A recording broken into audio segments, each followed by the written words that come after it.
नमस्कार दोस्तों, मैं अजीत आप सभी का स्वागत करता हूं साय एजुकेशन के ऑफिशियल यूट्यूब चैनल पर।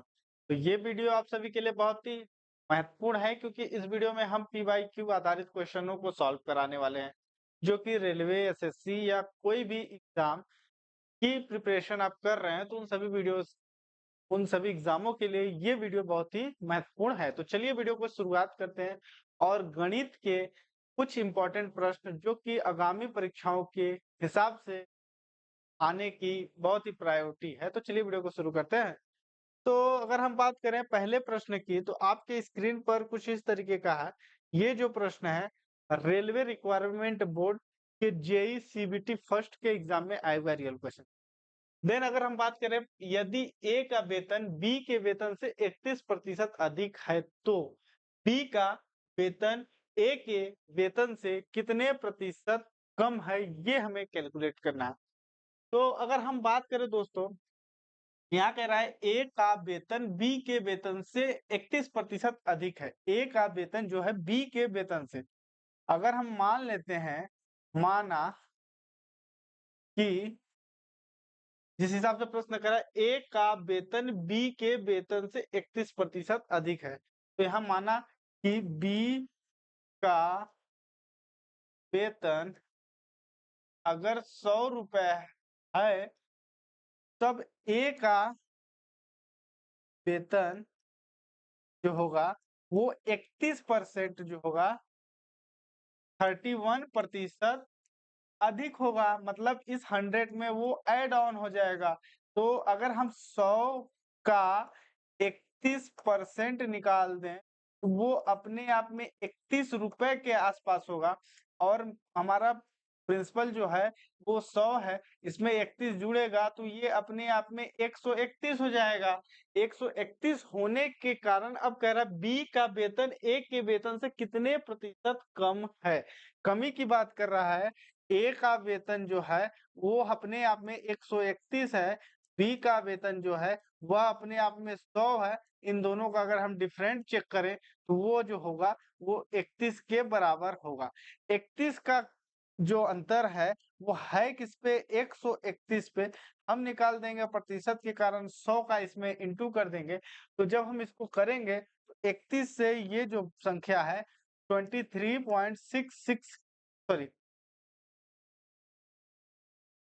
0.2366 बार में कट जाएगी। और जब हम इंटू कर देंगे 100 का तो 23.66 इस प्रश्न का सही उत्तर हो जाएगा, कि जो कि ऑप्शन नंबर पहले में दिया गया है। तो पहला क्वेश्चन का पहला ही ऑप्शन सही है। और ऐसे प्रश्न इस तरीके से एग्जाम में अगर पूछे जाते हैं तो प्रश्नों को बहुत ही बेहतरीन तरीके से और बेहतरीन ट्रिक के साथ आप क्वेश्चनों को सॉल्व कर सकते हैं। फिर नेक्स्ट अगर हम प्रश्न की बात करें दोस्तों, प्रश्न क्रमांक 2 आपके स्क्रीन पे है। किसी कंपनी को कुछ लाभ प्राप्त होते हैं। मान लेते हैं ए नाम की कोई कंपनी है, इसको कुछ प्रॉफिट हुआ, मान लेते हैं 100% प्रॉफिट हुआ, जिसमें से उस कंपनी के द्वारा 3 भागीदारों को 4:12:5, 4:12:5 के अनुपात में जो वितरित किया जाता है उस लाभांश का। एक कोई कंपनी है, उस कंपनी को कुछ अमाउंट का प्रॉफिट होता है और उसमें 3 पार्टनर इन्वॉल्व होते हैं। तीनों पार्टनर का जो अनुपात है 4:12:5 अनुपात में दिया गया है। ठीक है, यदि सबसे छोटे और सबसे बड़े के बीच का अंतर जो है अमाउंट के रूप में अगर हम बात करें तो 20,208 रुपए है, तो हमको कंपनी का टोटल वैल्यू हमको ज्ञात करना है कि कितने रुपए का कंपनी को प्रॉफिट एक्चुअल में हुआ था। अगर हम बात करें इन तीनों को हम आपस में सम कर दें यानी जोड़ दें तो 12, 5, 17, 18, 19, 20, 21 टोटल इनका जो सम होगा वो 21 होगा। इन सभी को अगर हम प्लस कर दें तो 21 इनका एक्चुअल फाइनल वैल्यू आ रहा है, जो हमारे अकॉर्डिंग प्रश्न जो कह रहा है उसके हिसाब से। अगर हम कह रहा है कि सबसे छोटे और सबसे बड़े के बीच का अंतर, सबसे छोटे तो सबसे छोटा का मतलब 4 है और सबसे बड़े का मतलब 12 है। इनके मध्य का अगर डिफरेंट चेक करें तो अंतर जो होगा वो 8 का अंतर आएगा। 8 का अंतर होने की वजह से तो यहाँ पे 8 की कमी समझ में आ रही है और वह 8 जो है ये अनुपात में 8 जो है इसका एक्चुअल वैल्यू हमारे पास दिया गया है 20,208 रुपए में। अगर हमको कहने का मतलब है अनुपात में दिया गया है 12, 4, 5 इन दोनों को हमने जोड़ा तो इसका एक्चुअल सम आया 21। 21 वैल्यू 21 एक चीज का अनुपात का टोटल सम है। उसी के हिसाब से अब कह रहा है सबसे बड़े अनुपात और सबसे छोटे अनुपात का जो अंतर है उसका रुपए में वैल्यू दिया गया है 20,208 रुपए। अब इसको हम कन्वर्ट करेंगे जिस हिसाब से टोटल वैल्यू निकालनी है। अगर हम देखिए दोस्तों 20,208 जो है ये 8 का मान है तो हम इसमें 21 का गुणा करेंगे क्योंकि 21% मान लेते हैं कि हमको 20,208 जो है वो 8% का मान है तो 21% एक्चुअल में कितना होगा क्योंकि जो टोटल प्रॉफिट की वैल्यू की बात कर रहा है तो 21% अगर हम परसेंटेज के बिहाफ पे सोचे तो अनुपात को हमने परसेंटेज मान लिया कि ये टोटल जो 21% का प्रॉफिट हुआ है जिसको डिवाइड इनके द्वारा आपस में किया गया है उसमें से 8% का मान जो दिया गया है वो 20,208 है। 8 से अगर हम इसको काटें तो 8 पंच 8 को 8 8 16 तो यहाँ से बच गया 4 8 पंच 40 तो यहाँ से बच गया दोस्तों 2 और उधर हो गया। तो इसको जब हम अगर डिवाइड अगर करते हैं तो 25 उसके बाद इधर जो बच गया तो ये 25 तो 26 होगा। तो यहाँ पे 2526 जो है हमको 1 की वैल्यू मिली और 21 हमको निकालना है 21 का मान। तो 6 2 5 2 ये हमने 1 का इंटू किया 12 हासिल का 1 2 दूना 4 1 5 फिर 5 दूना 10 की शून्य हासिल का 1 2 दूना 4 1 5। अब हम करेंगे इसको जोड़ देंगे 52,000 सॉरी 53,000 6 ये 6 फिर 4 0 6 4 0 फिर 3 5 53,046 जो है इस प्रश्न का सही उत्तर है ऑप्शन नंबर प्रथम इज द राइट आंसर है। तो इस तरीके से ऐसे क्वेश्चंस को एग्जामों में आप सॉल्व कर सकते हैं दोस्तों। तो अगर एग्जाम में ऐसे क्वेश्चंस पूछे जाएंगे आपसे तो आप उन सभी प्रश्नों को बहुत ही बेहतरीन और आसानी से सॉल्व कर सकते हैं। फिर अगले प्रश्न की बात करें अगला प्रश्न कह रहा है आपके स्क्रीन पर है इसमें भी आपसे पूछा जा रहा है कि एक निश्चित धन राशि पर दूसरे वर्ष के लिए अर्जित ब्याज मतलब रेट ऑफ इंटरेस्ट जो भी होगा ये 2 ईयर मतलब 2 साल के लिए ब्याज की बात कर रहा है 2 साल का ब्याज कर रहा है जिसमें हमको सेकेंड ईयर जो अमाउंट इंटरेस्ट मिला है दूसरे साल का जो ब्याज है वो 4719 है। मतलब अगर हमको जो भी अमाउंट हमने इन्वेस्टमेंट किया उस पे जो फर्स्ट ईयर ब्याज मिला वो हमको पता नहीं है लेकिन सेकेंड ईयर जो ब्याज मिला है वो हमको क्वेश्चंस में ही दिया गया। तो सेकेंड ईयर का जो ब्याज है 4719 रुपए है जबकि हमसे कह रहा है कि आरओआई जो है रेट ऑफ इंटरेस्ट जो है ये अपने आप में 10% पर एनम है 10% जो ब्याज है हर साल का है लेकिन सेकेंड ईयर में जो रुपए में ब्याज मिला है वो 4719 रुपए के बराबर है। तो चक्रवृद्धि के आधार पर यानी कंपाउंड इंटरेस्ट के हिसाब से जो ब्याज है वो इंक्रीज हो रहा है। अगर हम बात करें दोस्तों 1 साल का चाहे कंपाउंड इंटरेस्ट हो या सिंपल इंटरेस्ट की बात करें तो वो अपने आप में जो वैल्यू दिया होता है वो सेम एक्चुअल में उतना होता है।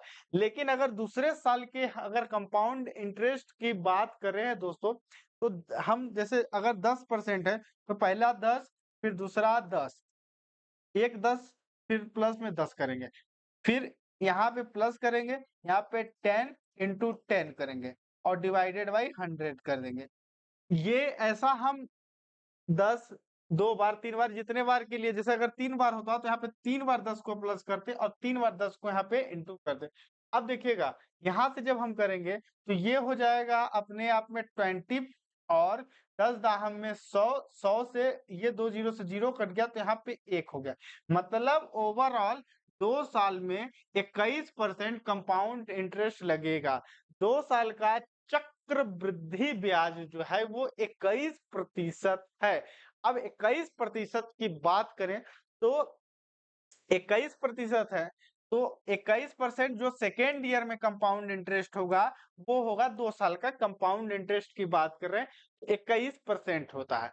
अब दोस्तों अगर हम बात करें प्रथम ईयर में 10% ब्याज लगा और सेकेंड ईयर में 21% लगा, मीन्स अगर हम बात करें तो ये दूसरे साल का ब्याज हमको निकालना है तो 21 में 10 को माइनस कर देंगे तो 11 हमारा आएगा।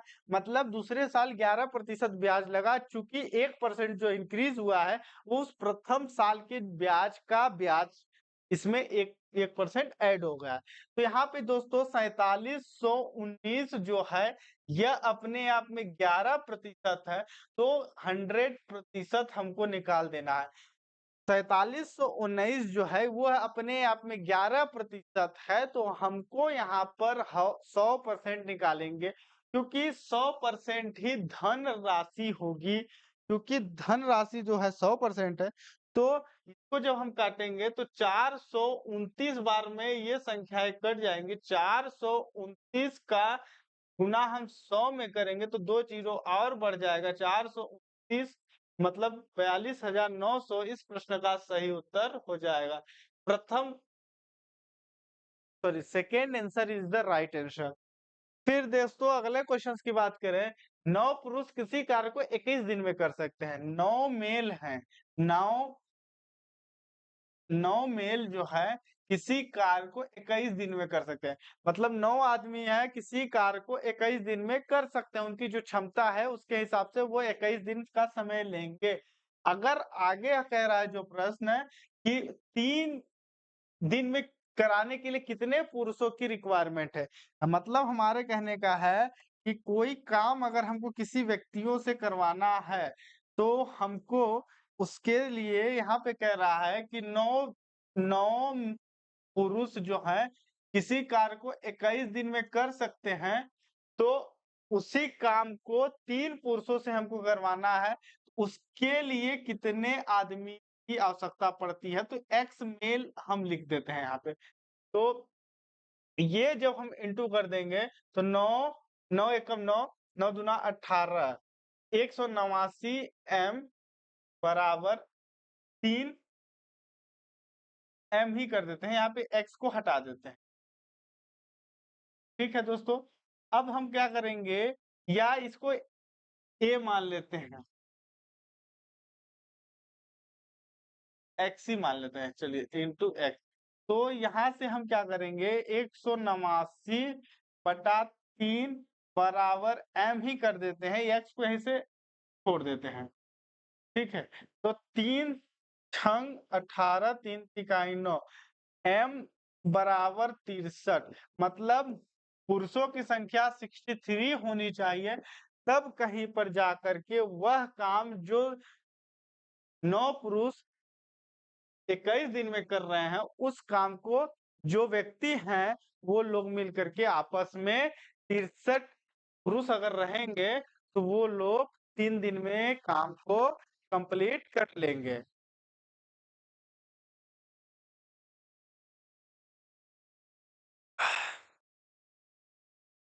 उसके बाद दोस्तों नेक्स्ट प्रश्न की बात करें,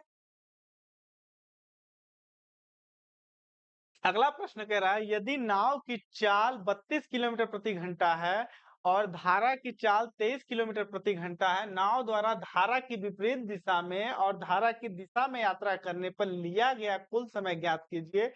यदि प्रत्येक दिशा में तय की गई दूरी 495 किलोमीटर हो, तो इसके लिए हम क्या करेंगे दोस्तों, सबसे पहले देखिएगा, जब ऐसे प्रश्न होते हैं नाव और धारा की, तो धारा की विपरीत दिशा में जब कोई नाव चलती है, तो धारा की विपरीत दिशा में जब कोई नाव चलती है, धारा की विपरीत दिशा में नाव की चाल जो होती है, तो वो नाव की चाल माइनस धारा की चाल घट जाती है, मतलब 32 माइनस 23 यहाँ पे करेंगे तो यहाँ पे 9 मिलेगा, 9 किलोमीटर प्रति घंटा यहाँ पे मिलेगा। ठीक है, धारा की दिशा में नाव की चाल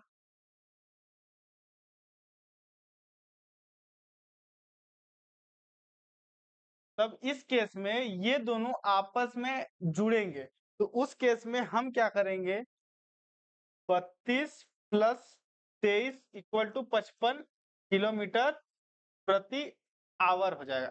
धारा की विपरीत दिशा में नाव और धारा की चाल आपस में घटती हैं, क्योंकि इसमें क्या होता है कि ये कोई ना ये नदी बह रही है और यहाँ पे नाव जो है, नाव इधर है, ये स्ट्रीम है, तो धारा की विपरीत दिशा में तो नाव इधर जा रही है, लेकिन नदी का फ्लो इधर है, तो इस केस में बल ज्यादा लगेगा। तो इस केस में ये इसकी चाल और इसकी चाल जो होगी ये आपस में माइनस होगी। लेकिन अगर नदी इधर बह रही है और नाव भी इधर ही जा रहा है, तो इस केस में इन दोनों की चाल आपस में जुड़ेगी। तो ये एक बेसिक कॉन्सेप्ट है। फिर देन अगर हम बात करें दोस्तों कि धारा की विपरीत दिशा में चाल, तो समय बराबर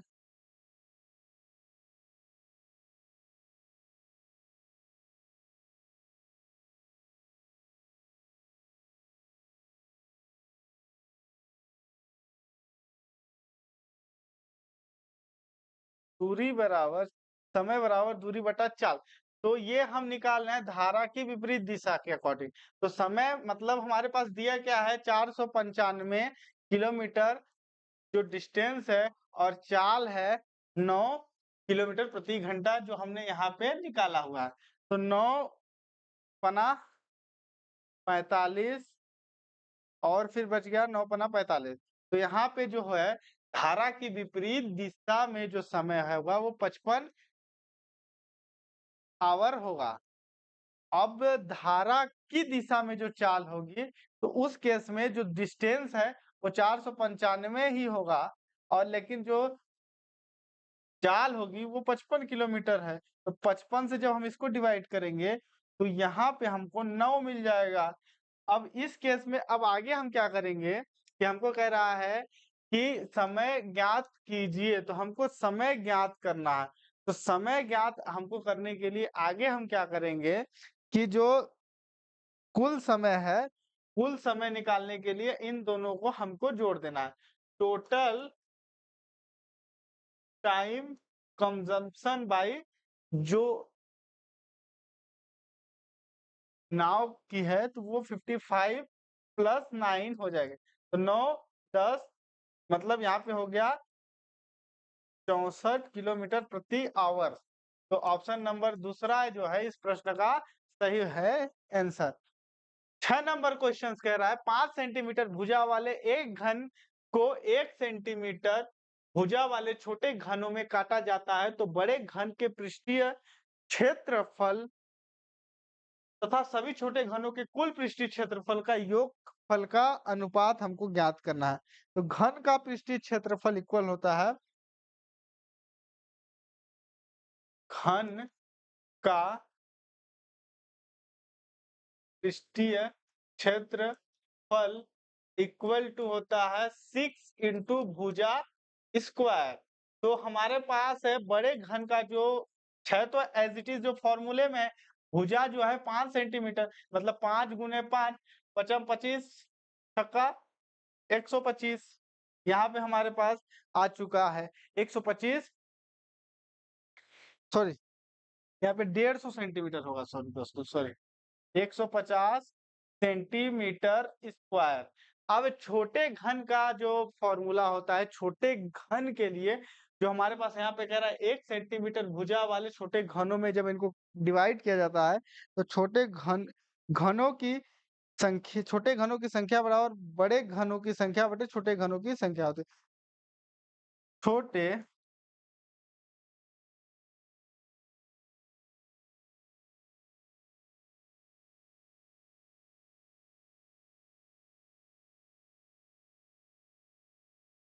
छोटे घनों की संख्या, क्योंकि हमको छोटे घन कितने बने हैं और 5 सेंटीमीटर भुजा वाले को काट करके जब बनाया जाएगा 1-1 सेंटीमीटर के कितने घन बनेंगे, तो घनों की संख्या बराबर बड़े घन का आयतन, घनों की संख्या बराबर बड़े घन का आयतन बटा छोटे घन का आयतन। तो इस केस में हमारे पास यहाँ पे छोटे घन का, ठीक है? तो बड़े घन का आयतन जो मतलब 5 गुणे 5 ये स्क्वायर होगा। इधर भी स्क्वायर, इधर भी स्क्वायर और यहाँ पे 1 का स्क्वायर, तो यहाँ पे 5 25 होगा। तो घनों की जो संख्या होगी वह अपने आप में सॉरी क्यूब होगा, तो यहाँ पे 5 होगा, ये 125 होगा। अब आगे जब हम निकालेंगे तो दोनों घनों का कुल पृष्ठीय क्षेत्रफल होता है, यहाँ पे जो हमने निकाला है 6 गुना भुजा का स्क्वायर। 6 गुना भुजा का स्क्वायर का मतलब यहाँ पे हमारे पास हो गया भुजा का स्क्वायर, मतलब यहाँ पे हमारे पास 6 तो है ही, और छोटे घन की बात कर रहा हूँ तो इसकी भुजा 1 है, तो 1 मतलब यहाँ पे 6 हो जाएगा। छोटे घन का जो पृष्ठीय क्षेत्रफल आ गया वो 6 सेंटीमीटर स्क्वायर आ गया, जबकि छोटे घनों का कुल पृष्ठीय क्षेत्रफल होगा, हमने यहाँ पे 125 निकाला है और 125 गुना 6 कर देंगे तो 6 पंचे 30 की शून्य हासिल आया 3, 6 दूना 12, 1 13, 14 15 1 5 हासिल का 1, 6 कम 6 1 7, 750 हमारे पास यहाँ पे मिल गया। 750 जब यहाँ पे है तो अब हमको करना क्या है कि अनुपात निकालना है। अनुपात निकालने का मतलब यहाँ पे हमने 150 निकाला था, सॉरी ऊपर में 150 और यहाँ पे 750, 150 और 750, तो 150 मतलब एक एकम में 150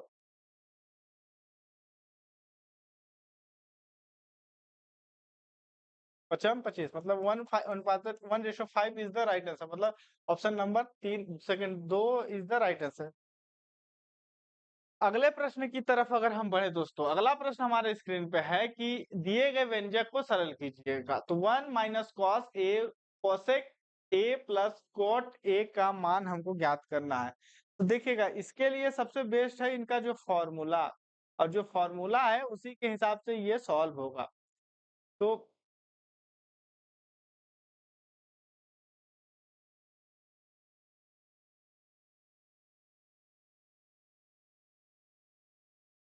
चलिए इसको सॉल्व करते हैं, और इसको सॉल्व करने का मतलब है, देखिएगा हम अगर फॉर्मूले के हिसाब से चले, cos square A plus sine square A equal to होता है 1, ये फॉर्मूला में ही दोस्तों है। Cos square A plus sine square A हमने लिखा है ए, लेकिन cos square theta plus sine square theta equal to 1 होता है, ये फॉर्मूला है। फिर देखिएगा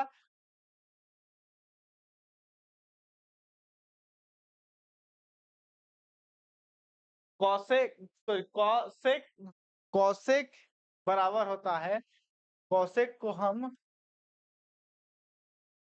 कॉसेक थीटा बराबर 1 बाई साइन,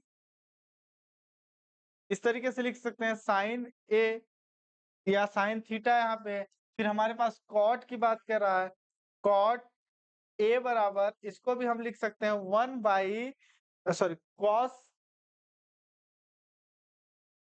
कॉस ए बटा साइन ए, हमारे पास ये है पूरा फॉर्मूला। इस फॉर्मूला अब इसी वैल्यू को हम इधर पुट कर देंगे, तो यहाँ पे 1 माइनस कॉस ए की बात कर रहा है, कॉस ए हम एज इट इज लिखेंगे क्योंकि इसका वैल्यू हमको ऐड ऑन में। कॉसेक की बात कर रहा है, कॉसेक का मतलब 1 by sine A, 1 by sine A plus cot A का मान मतलब कॉस ए बटा साइन ए, यहाँ पे हो गया। यहाँ से हम ले लेंगे साइन को कॉमन, तो यहाँ पे हो जाएगा 1 माइनस कॉस ए, और यहाँ पे जब हमने लिया तो 1 प्लस कॉस ए बटा साइन ए हमने यहाँ पे इधर ले लिया। अब इनको दोनों को थोड़ा सा हम सिंपलीफाई कर लेंगे, सिंप्लीफाई करने का मतलब दोस्तों कि